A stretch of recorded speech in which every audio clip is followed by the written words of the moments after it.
All right, welcome everybody to our Coast to Coast International webinar. I'm very excited to have everyone here. As you know, Turnkey is working to bring information and help everyone and all sorts of organizations be successful, especially during these times. And today we are diving into State of Facebook Fundraising COVID-19 edition. Jeremy, will you go to the next slide, please? Before we introduce our fabulous speakers, I want to just do a couple housekeeping notes. I know this question is going to come up. Yes, I just hit record. You heard me say I'm recording this. So we are recording. We will send this out to you. We also just practiced our Q&A in using that Q&A box. So as you have questions throughout this webinar, please type them in.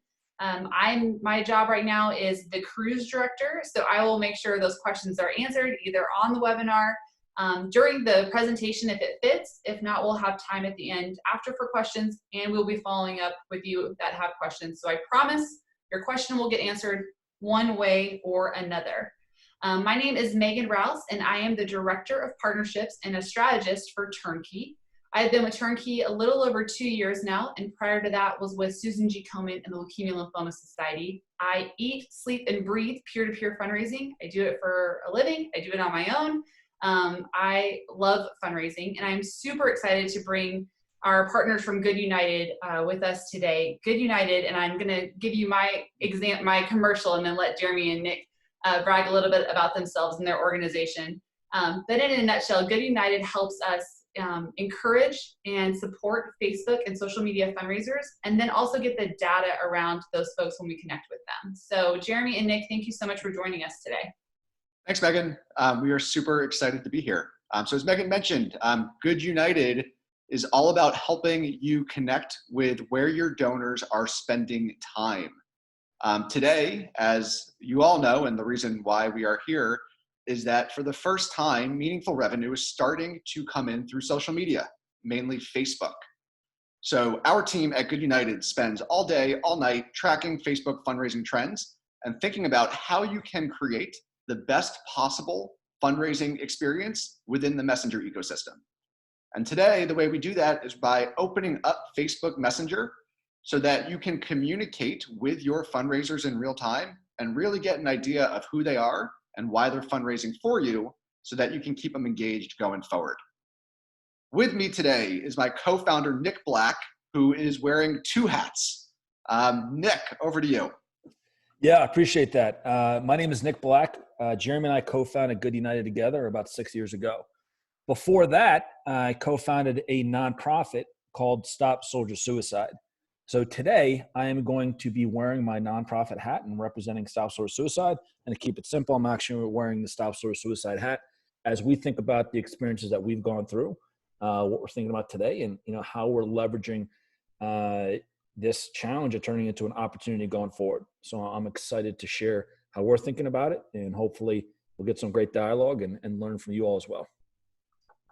Great.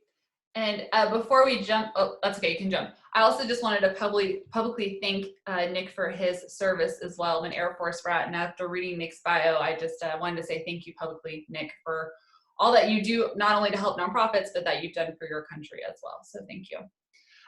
This is we are reporting live from the storm. So I feel like Turnkey, we have really made an effort to provide quick, fast, helpful resources, webinars, tips, tricks, strategy, one-on-one calls, small group conversations. We are doing everything we possibly can or have thought of so far to help nonprofits battle or get through this. So I say that for two reasons. One, I wanted to thank Good United for saying yes when we emailed them and said, hey, we have a great idea for a webinar this week, by the way, can you help us out? And then also just let you know, we appreciate the grace that you give us, but also if there's anything that you think, hey, we'd really love to learn more about this, or if you have the answer to this, or I could rub a lamp and a magic genie could tell me the answer to these questions, we would love to hear from you because we are dedicated to providing that content for you. So again, welcome, and let's dive in. So just wanted to start us off with this quote that I really, really like before I hand over to my good friends at Good United. This is from a professor at Georgetown.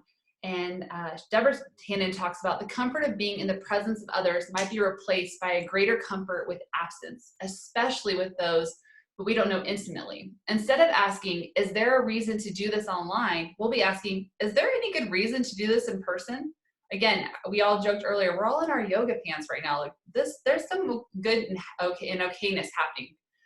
So we might need to be reminded and convinced that there is. Unfortunately, if unintendedly, those without easy access to broadband will be further disadvantaged. So what are we doing to move this into a way that is wanting us to connect online and it's easy to connect online? So Jeremy, I'll turn it over to you.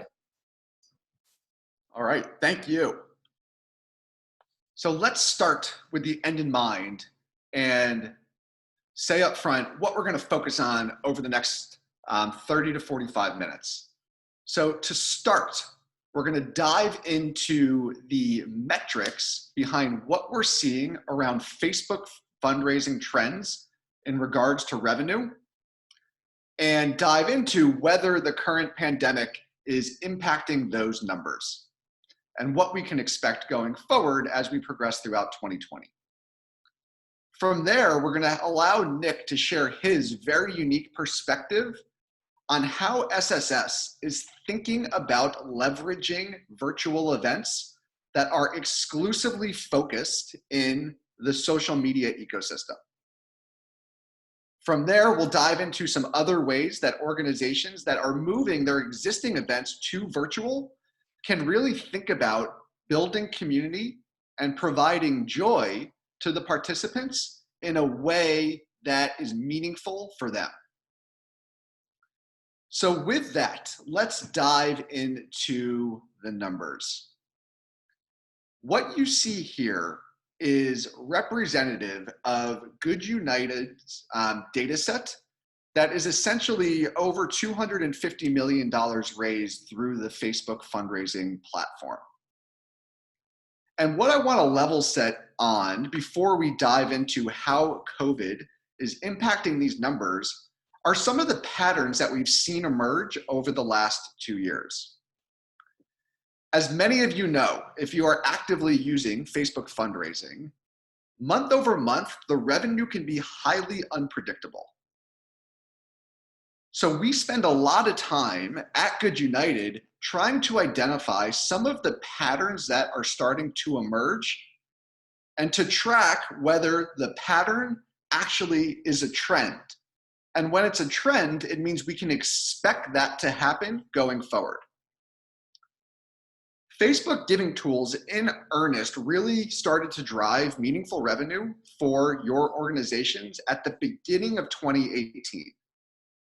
So even though they had been released before then, it was really the beginning of 2018 when it caught on and organizations were seeing that meaningful revenue come in on a larger basis. And I want to call your attention to a few things of this chart. So to quickly orient you with this chart, what it represents is total revenue raised through that Facebook platform on a monthly basis between January 2018 and today. So essentially 2 years of data.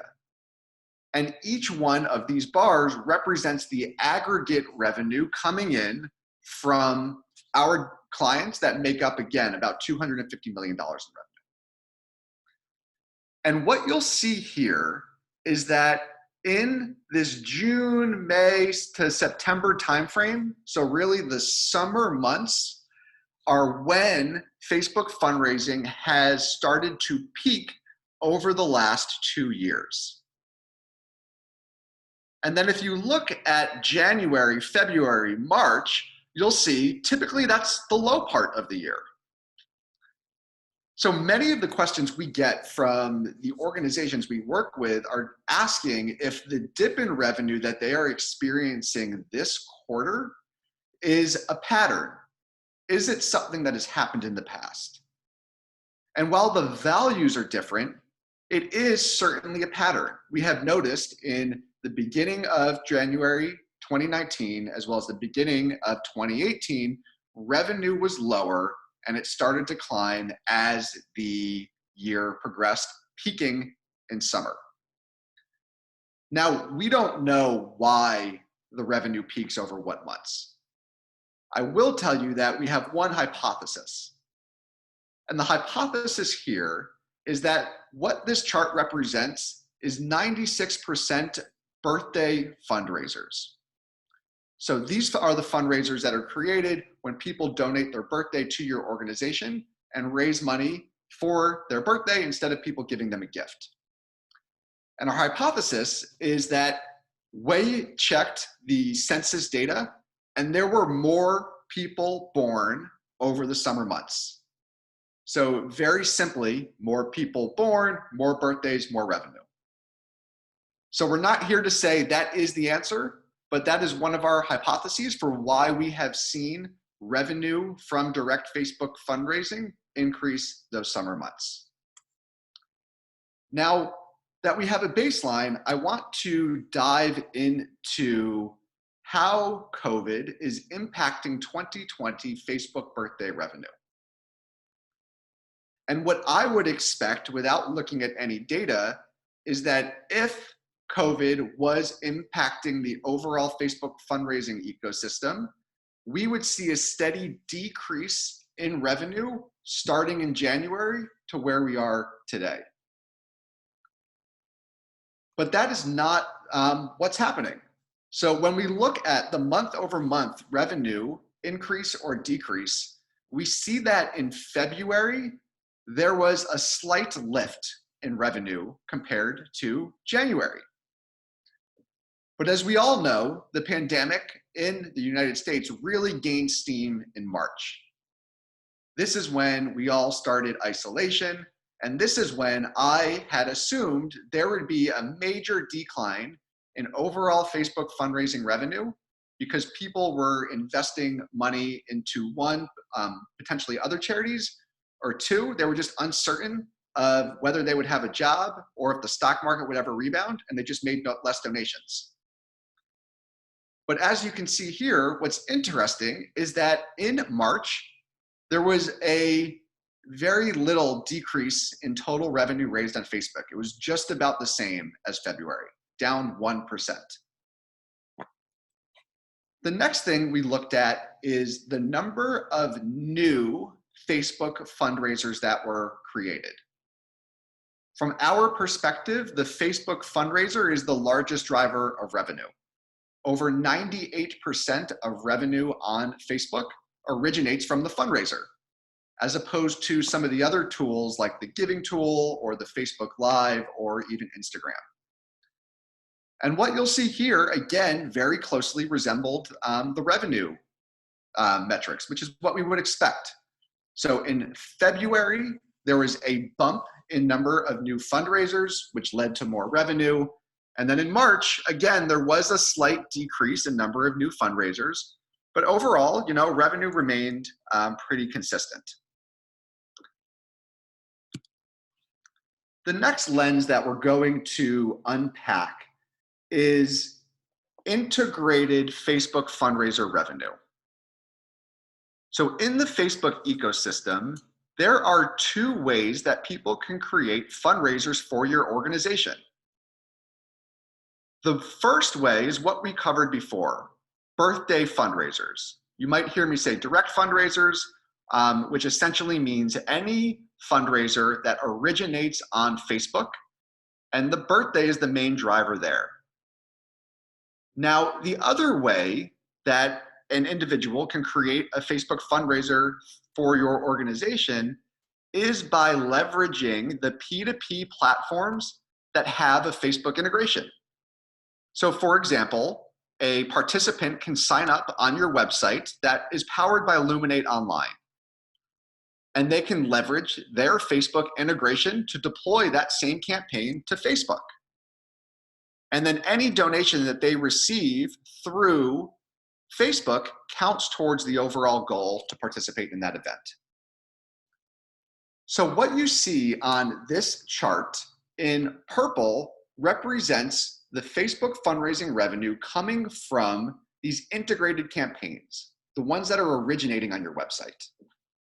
And in red, these are the direct or the birthday Facebook fundraisers that are originating on Facebook. Now, there's a few different interesting takeaways from this chart. The first, if we look at February, is that for the first time in our data set, integrated revenue was higher than direct, which is really promising. It means that people are leveraging your P2P investments, your platforms, and tapping into the capabilities of Facebook to raise more money. It was about an even split, right? 51-49%. And that's really cool because you have a lot of control over how you can get more people to leverage that integration. Then when we look on the far right in March, we see that the integrated revenue dropped. And again, that is to be expected. As I'm sure you are all feeling the impacts of the events being canceled or moved virtually or delayed. And as a result, there are less people that are starting fundraisers and less people leveraging that integration. But what I do think is interesting is that there is still revenue flowing in on Facebook from your P2P platforms, right? Just because your events might have been canceled or postponed doesn't mean that people are not going to your website, signing up for campaigns, and raising money. Now, why would they be doing that is something we're still unpacking, right? There's two reasons. One is you have already moved your events to virtual, and people are continuously to raise funds through Facebook that way. And the other could be that you've postponed your events, but are still driving signups, and people are still fundraising. But to me, even though the number is down, it gives me hope. It means that even though we are in a pandemic, even though we are all in isolation and going through maybe the craziest thing we'll experience in our lifetime, people don't lose their passion for the great work that you do. And I think, and what we'll cover during what we're going to cover throughout the rest of the webinar is how you can create a strategy and leverage all of this momentum that is happening on Facebook, where people are spending time, to get these numbers up and to get people raising money in this crazy point in time. Now, the last thing I want to just share some information on, because everyone always asks, is how is Instagram doing from a revenue generating standpoint for the organizations? As I'm sure many of you are familiar, Instagram launched their donation tools last year. And there's two ways that people can donate. One is by adding a sticker onto their stories where people can view the story and donate right in the context of that experience. The other way that people can donate is by going to the main page of that Instagram account and clicking on a donate button and processing that transaction right then and there. And since Facebook released Instagram Giving, we have been tracking it every month, trying to get a sense of whether this was going to be the next big thing in Facebook revenue and Facebook giving. And for the first time in March, we saw that Instagram was actually starting to make a noticeable impact on overall Facebook revenue for a handful of organizations. The challenge and opportunity is that with Instagram Giving, you have to think through a strategy for how to encourage your followers to fundraise on your behalf. Versus in the direct Facebook fundraising world, that happens very organically. But what I think is most exciting is that this is the first strong directional indicator that we are seeing that Facebook really does, or Instagram really does, have the capability to add meaningful revenue to your organizations if you invest in a strategy and start testing today. So if you're not using Instagram, I encourage you to just start testing, get a feel for how it works, so that as more people start to donate in that channel, you are prepared to take advantage of where people are spending time. The last thing I'll point out, just because I thought it was interesting, is that the revenue that came in through Instagram was a pretty even split between that Instagram sticker giving tool and the donate button. But for whatever reason, the donate button average donation was 1.7 times greater than the sticker. And I don't have any ideas as to why that might be.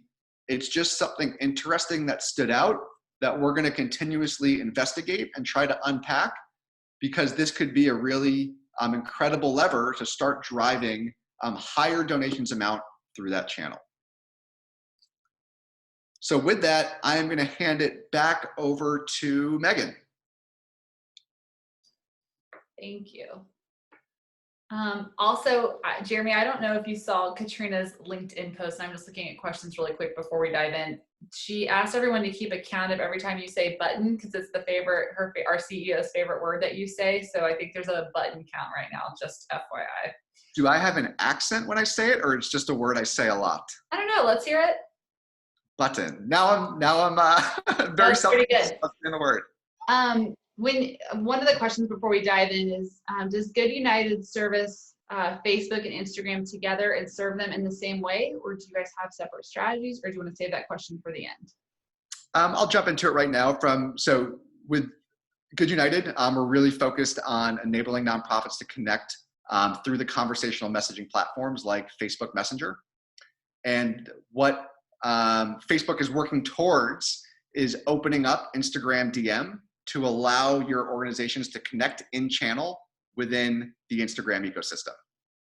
So today, Good United is exclusively focused on Facebook, but we pay a lot of a close attention to Instagram, and we work closely with the Facebook team so that when Instagram conversational messaging does become available, we'll be positioned to expand our service there next. Got it. Just a couple more before we roll on. Do you need to have a certain number of followers to have a donate button on Instagram? No, you do not. I believe any organization that is a qualified 501c3 within the Facebook ecosystem has the ability to add that donate button on their Instagram page. Perfect. I'm seeing some people break the rule and ask questions in chat. So this is a reminder to use the Q&A so we don't miss anyone. The other question that is in chat is, if you're already enrolled in Facebook payments, can you utilize Instagram for fundraisers, or do you have to do something separate to get started? So maybe I'm just looking at this, I'm hung up on the word fundraiser. So Instagram doesn't have a fundraiser capability. They have the sticker where you can make a donation, and they have the donate button. And when you register for Facebook payments as part of the process to register for the Facebook giving tools, you're automatically enrolled into Instagram giving tools as well. So you can leverage those as part of getting access. Perfect. Thank you. And then just one last question. Could you please go back to that chart where you had the months lined out? I'm going to try to ask Lorraine's question, but Lorraine, if I don't ask it appropriately, please have your fingers ready to type. On the graphic that shows, this one, the question is, I'm sorry, my computer froze. Are these numbers from nonprofits, or are these the fundraisers, or are these just your clients? Can you just verify what this data is showing us? Yeah, it's only nonprofits, but it's the organizations that we work with. So nonprofit only, our clients, which represent $250 million given through the Facebook platform. Great, thank you. All right.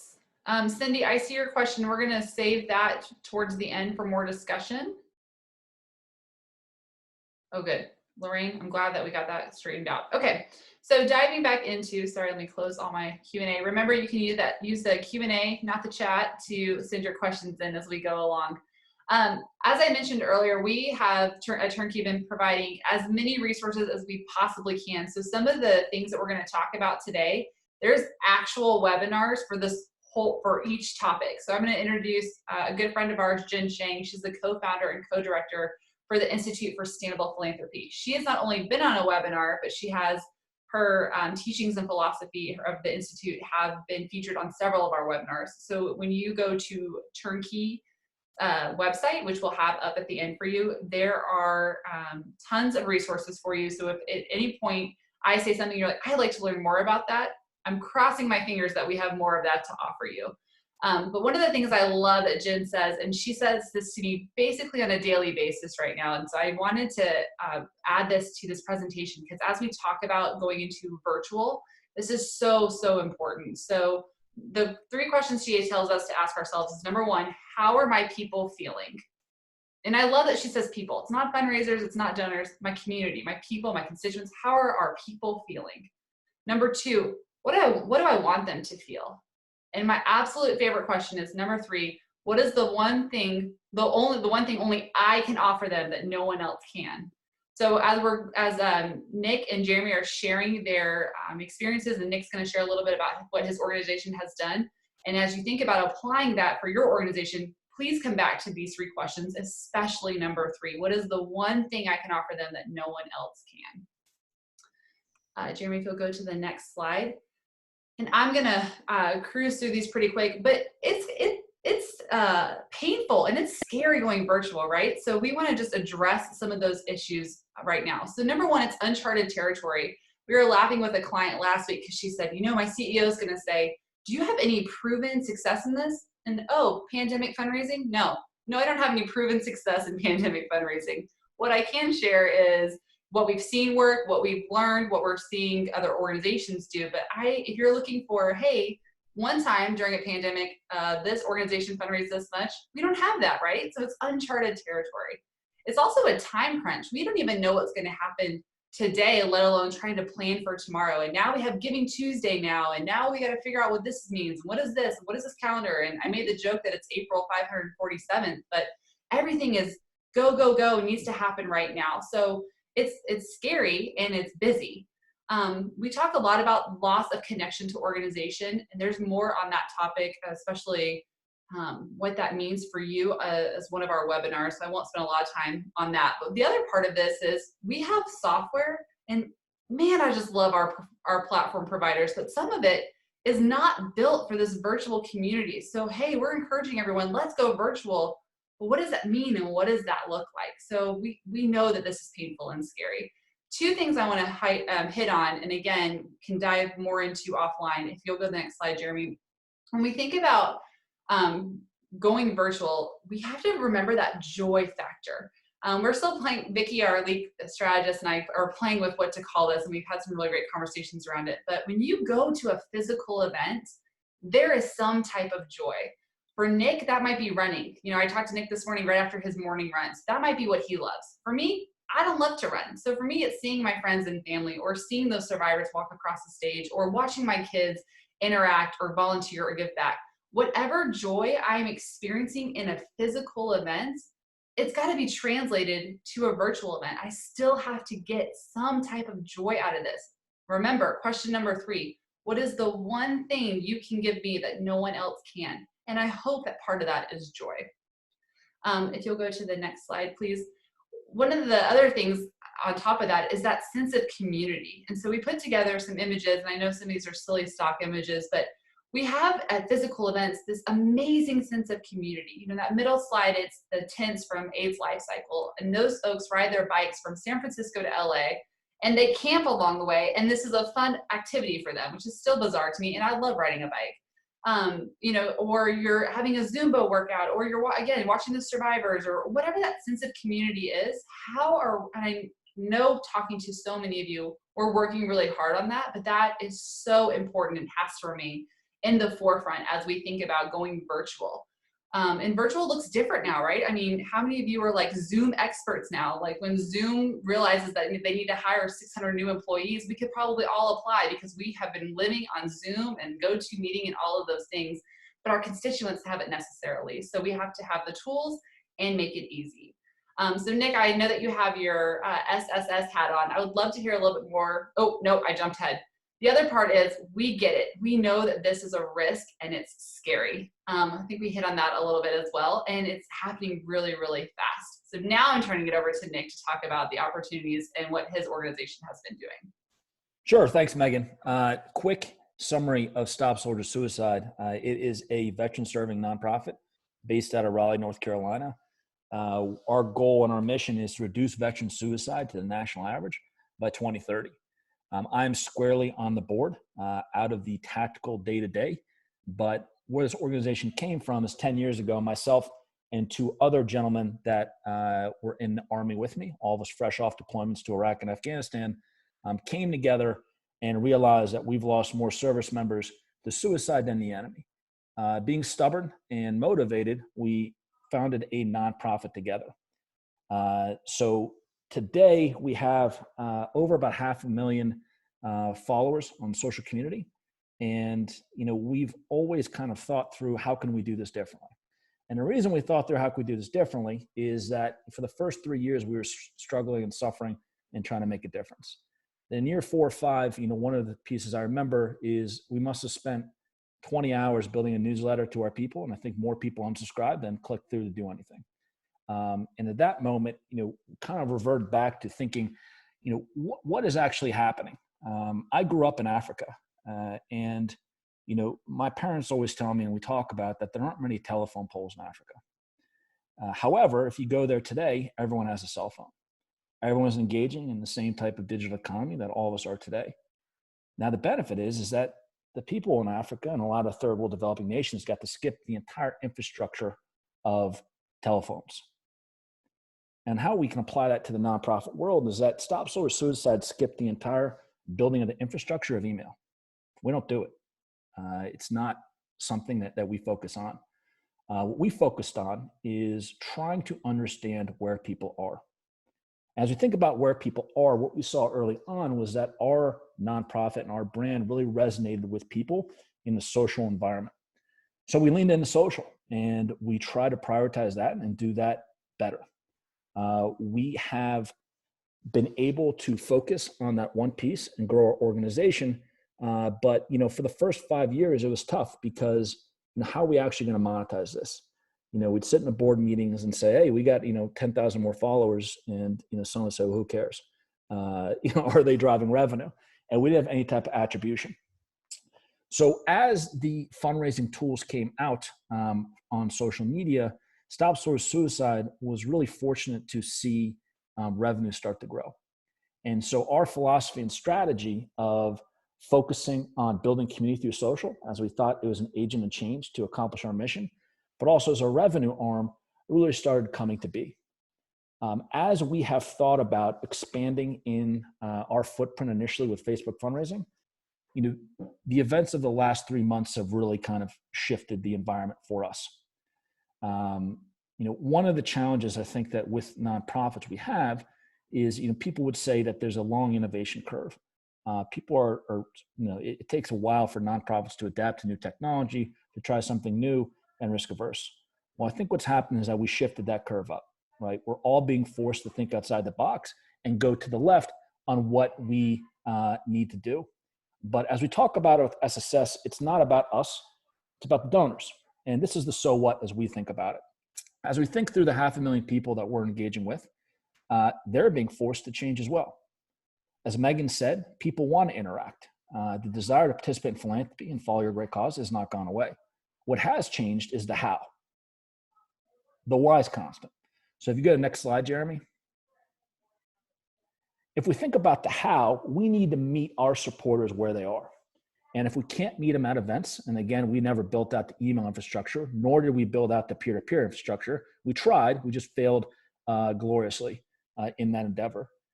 We need to think about how to engage people and reimagine the experience that they're looking for and ask them what that is. So what SSS has been testing and how we're thinking about this is to understand the social platforms for what they are. What are their core revenue drivers? Why are they in business? What drives their business? And a lot of it is advertising and eyeballs and getting people to engage. Well, there's no better cause and no better reason to engage than in social media. They also have incredible functionality and features that YouTube is launching, Instagram is launching, and Facebook is launching in particular. One of those features that we are very excited for is the concept of groups. If you listen to anything about Mark Zuckerberg, what Facebook is doing is that they envision Facebook turning into a community of people engaged with groups. So if we think about what we're posting on our pages, the very few people that are seeing our organic posts, well, there's all sorts of neat features and functionality in these groups that change the game, where you can see 100% of the posts, where there's opportunity to have a recurring or a one-time gift or transaction, to be able to follow people and have more details of what's happening. So as SSS thinks about where we're going, we're really flipping it from the bottom up. How can we start to rapidly test turning our community, unknown group of 500,000 people and others that want to engage in reducing veteran suicide on a national average, into known entities leveraging the same functionality? How can we think about leveraging groups? How can we think about building people around a common cause to get them further engaged? One of the ways we're doing that is to think through challenges. How can we motivate someone to meet them where they are and to enable them to take that next step in a fun and engaging experience? My wife just bought a Peloton. I think there's no interest loans right now, so you should get one. And it's like $40 a month. Well, that thing's all virtual, and they have engineering experience where people talk about Peloton. I stopped telling people I have a Peloton because everyone wants to talk to me about it. So how can we leverage that as a community and think through, all right, well, if Peloton can do it, they got a lot more cash than we do. But Peloton's cause and the why behind them is nothing compared to what we have. So what are they doing? How can we engineer this type of virtual event? And I think that this is an opportunity in disguise. I think this is a massive opportunity for organizations that don't have the infrastructure built of email or peer-to-peer, but even in addition, another opportunity for those that do, in that you've already built a strong footprint and a foothold. And here's an opportunity to shift and be able to meet people where they are. So, in conclusion, we are looking at this with hopefully, the best, highest outlook that we have. But we're really trying to challenge ourselves to think, where are the donors? How do we meet them where they are? And how do we engage them how they want to be treated? So we're early days in these tests, but I encourage you all to take a look at the functionality that's available today. And, let's meet people in these social channels. I'll pass it back off to you, Jeremy. Great, thanks, Nick. So one of the things I want to stop and focus on with these challenges is that SSS and Nick in particular spent a lot of time researching the social landscape to get a sense of where these opportunities are to raise money in a creative way that's different from the birthday fundraiser.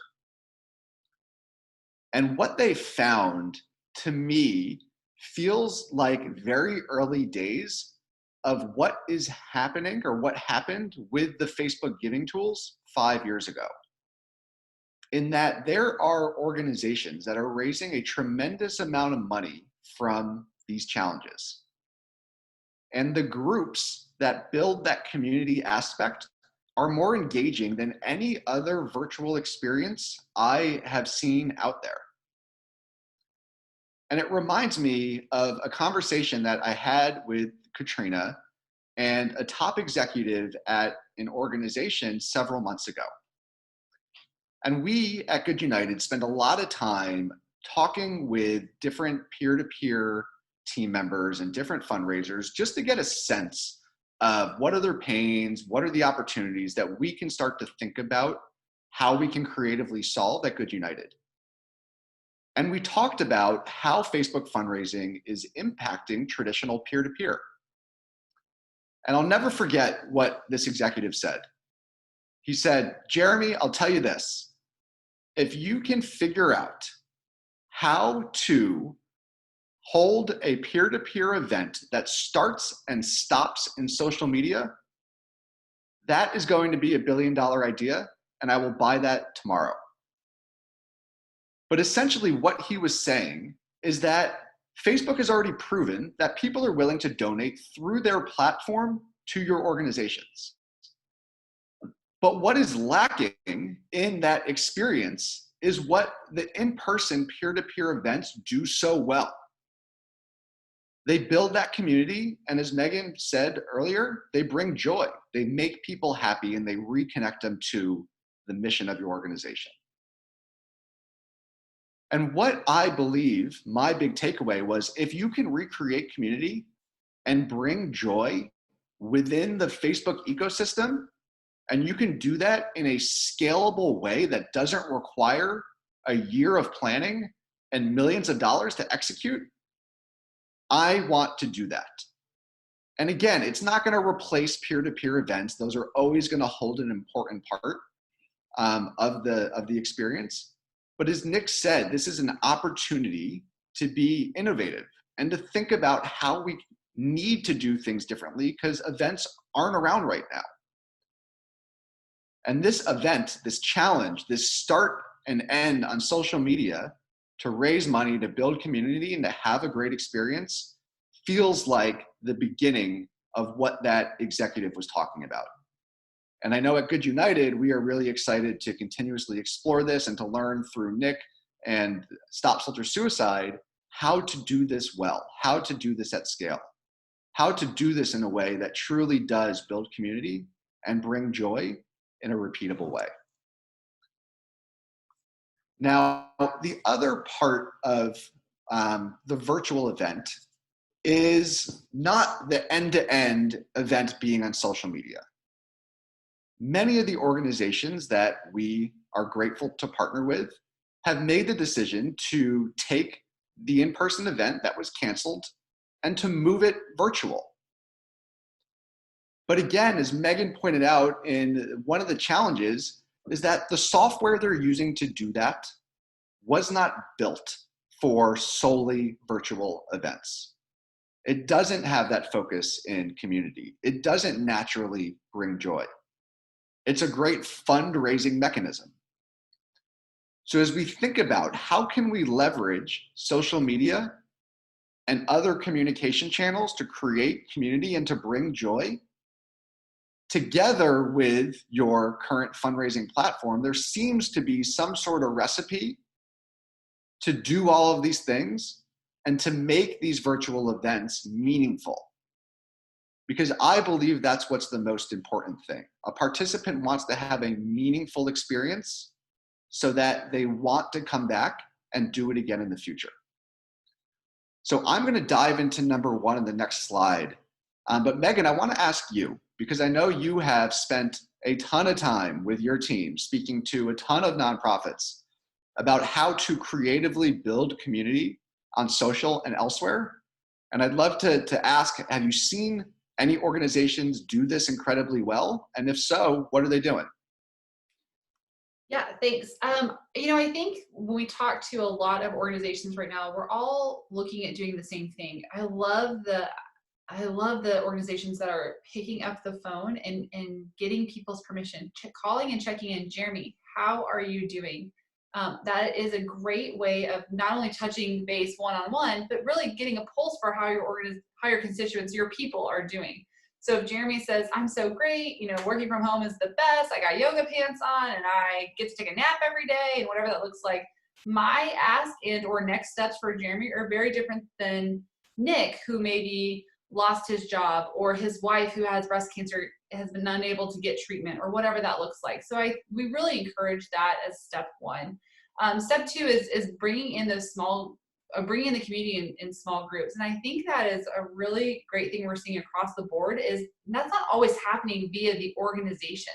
That's happening from high-level volunteers who are inviting folks to, hey, let's all do a virtual stretch before we go do our run, or let's have a virtual happy hour, or whatever that looks like. So it's happening on Zoom, it's happening in Facebook groups, it's happening one-on-one phone calls and text messages. That's the interesting part too, is people are answering the phone right now because I think we're all craving that connection. So that's a little bit of what we're seeing so far. Yeah, I love it. I forgot where I heard this saying in isolation, but it was be alone together. And I'm sure it's probably a popular thing that I'm just forgetting the origination. But to me, I feel like that truly embodies what everyone is going through right now. and what we're trying to recreate virtually. When we have peer-to-peer events, we are literally together, right? We feel the energy of the people around us, of the hosts, of the participants, and we thrive on that. And what we need to think through as organizations is, how do we recreate that energy apart but together? And the Facebook group, as Nick mentioned, is one great way to do that. Another way that we have been testing at Good United is an extension of that Facebook group into Facebook Messenger. So a lot of what we have done over the last 6 months is to leverage the power of conversational messaging for a traditional peer-to-peer event. And we create these engaging experiences so people can understand their impact and raise more money. But when a traditional peer-to-peer event is happening, that experience pauses on race day or event day so that they can live the event. We don't want them on their phones, right? We want them to engage with the people around them. So what we thought we could do at Good United was to create this experience using Messenger for event day. So if you are having a virtual event that you moved, or a peer-to-peer event that you moved virtual, and you're asking people to run or walk or ride on the same day, or to run or ride or walk a series of miles over a period of time, we want those people to have a coherent and consistent experience, to find ways to inject joy and community to bring them together. And some of the things you can see here are what we tested with Stop Soldier Suicide, was to make that engaging conversation interactive. Knowing that they were going to go out and run, we wanted to deliver a playlist, for example, that brought joy, to know everyone was listening to the same song and to ask how they like it at some point in the process. And the community accomplishments. I might have run 1 mile today, but it's kind of cool to know that 1,000 other people ran at the same time for the same cause and mission that I care about. And as we think about how we can solve the problem, or to provide an opportunity of bringing joy and bringing together a community, Facebook Messenger is just one tactical example that we have started to find success in. But to Megan's point, there are a million different ways you can creatively do this. You can call people, you can do just a Facebook group, you could do a Zoom chat, it doesn't matter. What does matter is that at the end of the day, that participant said, my day was better as a result of participating in this event. And when we look back at the end of the pandemic and we see that, and we feel that people truly felt like their experiences was better, our hope and our intention is that we see this point in time as a pivotal moment that unlocked new opportunities for us going forward, as opposed to saying, yeah, that was the year that we hit a major setback and we weren't able to accomplish what we set out to do. Instead, we want to say we were forced to be more innovative than we historically were as an organization. But as a result, we were able to do things today that are never possible because we historically would not have taken that risk without the major event making us to do that. So in conclusion, my friends, now is the time to think creatively. Now is the time to start testing how you can be innovative. Now is the time to figure out how you can build community, how you can bring joy to your participants. And now, more than ever, is to really think about the power of these social networks like Facebook and start to connect where we know your people are. So with that, I will pass it back over to Megan for some next steps and Q&A. Yes, as I mentioned early at the beginning of the call, next steps, you'll be getting obviously the recording. This webinar is being recorded. Actually, we didn't even get that question today, so kudos to this group. This webinar is being recorded. We'll send out the deck and the recording. I'm also going to reach out one-on-one just to see if anybody's interested in getting in a smaller group and having group discussions around this. So look out for that. I want to dive in, and we've got some pretty good questions. I want to spend the last 7 minutes we have together talking through questions. Nick, the first one's for you on Stop Soldier Suicide campaign. Was there a fundraising ask, or can you go over what the fundraising ask is? For what we're doing right now, the new efforts. Shared. Yep. Yes, there is a ask to join the group and be able to start a fundraiser in there. So what we're trying to do is, one, give them value by being part of a community and being able to do type of challenge. And with that is doing a fundraiser in support of that challenge. Perfect. All right. I'm trying to navigate. Sorry, I was on mute. I want to be specific though. Yeah. In the Facebook group, they're asking them to do a Facebook fundraiser. And that's important to call out because it's a very seamless and frictionless process within that Facebook ecosystem. Great. We have a question from our friend Dave in Canada, and I have to give a little shout out to Dave in the chat earlier. I missed it. Dave is actually wearing a suit. And I don't know if that's bathing suit, dress suit, birthday suit, what that means, but Dave is in a suit and not running shorts like some of us. So he says, if you can't, go ahead. I was going to say, stand up, Dave. We don't believe the full suit's on. In Canada, all Facebook donations get funneled through PayPal Giving Fund, and therefore we do not know who made the donations. Is there any type of workaround for this? Good United, I'm so glad you're on the call for this. Yeah, unfortunately, Dave, we experienced the same problem in that the transaction report is typically what Facebook provides to individuals that sign up through Facebook payments, which unlocks the data that we use to connect with individuals one-on-one. As you rightfully pointed out, in Facebook or in Canada, the requirement is that you use PayPal payment. And with PayPal payments comes even less data than what Facebook provides in these transaction reports. We have asked Facebook about this, and I'll just tell you what they told me, which is it's not a priority, right? For them, they were just looking for the easiest way to open payments, and that met the intent, and it doesn't seem like that's changing anytime in the near future. Dave, we've also got a comment that we need pictures or it's not real, so we'll need a selfie in that suit, please. Okay, are there any best practices around Instagram strategy, because we are seeing very little action?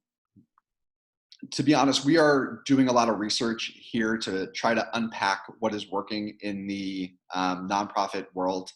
I don't have a clear answer other than to say the ones that are doing it well clearly have a strategy for, one, creating engaging content, and two, putting the ask in there. And it seems like the simplest thing, but people need to be told what to do. So you can't assume that they're going to stumble across your Instagram page and make a donation. You have to tell them why they're making the donation and tell them how to do it and reinforce that over and over and over and over again, because it's always different people watching your stories. So even though you might think that posting a donation request or that sticker in your Instagram stories every day is too much, I would argue that it's not, because it is a subset of your followers that see that particular story every day. I am really excited about this question from Sherry, so I'm going to take a breath, and Jeremy, I'm going to ask you to answer first before I leap out of my chair. She says, do you feel it is better to have a Facebook group even if you have a page? If you create a group, don't you have to maintain that? Yes, you have to maintain it. One of the quotes that Mark Zuckerberg said that stands out to me is that this is the year they're investing in turning Facebook from a town square into what they're saying is a living room, right? And a living room means that it's a small group of engaged people talking about similar topics. And their strategies to promote that are in groups and in Messenger. So there are some clear-cut benefits of leveraging Facebook groups. The first is the audience. Because Facebook is investing into the group strategy, when you or other group members post in a group, everybody gets notified. So today, when you post on your Facebook page, only a small percentage of people will see that in their timeline, and then you have to pay to get more eyeballs on it, even if they already follow your page. A group is much different. Every time you post, every time your people post, everybody gets notified that that happens. And when you can get that notification, you can then get the attention of the people and ultimately drive results. However, the group needs a strategy for getting that flywheel spinning to get people to communicate. So yes, it absolutely does need to be maintained, but we found that the organizations that invest in a strategy to get that flywheel going and to get people talking around a common group subject that people care about pays a lot of dividends in the Facebook ecosystem right now. Yeah, and I'll just tie on, and Jeremy and I were laughing about this yesterday. I am the laziest Facebook group user in the universe, and I have been so active in multiple groups during all of this. And I'm gonna layer on my answer to part of Sarah's question too. Doesn't pivoting to Facebook groups compromise the page brand? I.e., I'll have followers to manage in multiple places. I'm going to give you my quick review, and I'll hand it over to Jeremy, and then I think we'll have to answer the rest offline. One, there is a full webinar that Katrina Van Hus, the CEO of Turnkey, and I did all about what does this mean for peer-to-peer, and what this is the chance to rip off the Band-Aid. I am married to a marketing e-commerce guy, and he always talks about you as the organization are Batman, but Gotham is your people are the brand, right? So as Batman, you can protect it and you can fight crime, but your people really drive the brand. So I think we have to change what it looks like to monitor, to be in charge, to tell them what we want and what they need, and really promote user-generated content. Our for-profit brothers and sisters are doing it, and I feel like we're really late to the party. Jeremy, what do you think? I can't beat a Batman analogy. Thank you. Nothing to add there. All right, we look at that, 4 o'clock on the dot on the East Coast. Thank you for coming to our Coast to Coast International webinar. Jeremy, if you'll flip to the very last slide, it has our website as well as my contact information. Again, I will be reaching out one-on-one to see if we can continue this conversation. We have as many resources as we possibly can come up with on our website, which is turnkeyp2p.com. I want to thank my wonderful, amazing partners at Good United for hopping on this webinar with us. Please, I'll leave the line open just for 1 extra minute. If you have any extra questions, feel free to chat those in, and we will follow up with you online. Happy April 567th. I think it's almost Friday, so thank you all for joining, and we really appreciate the time.